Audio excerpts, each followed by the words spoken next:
Merhaba arkadaşlar, kanalımıza hoş geldiniz. Bugün sizler için iki harika oyuncumuz Burak Özçivit ve Fahri Erçel'den en güzel ve en özel fotolarını sizler için hazırladık.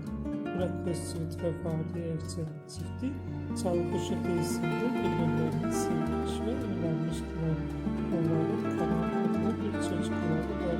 Biz de sizler için Burak Özçivit ve Fahri Erçel'in onlar için onların en güzel romantik karelerini hazırladık. Bu videoların devamı gelmesini istiyorsanız kanalımıza abone olup yorum yazmayı unutmayın. Kanalımızda daha birçok video bulabilirsiniz. Bizi izlemeye devam edin. Herkese teşekkür ederiz.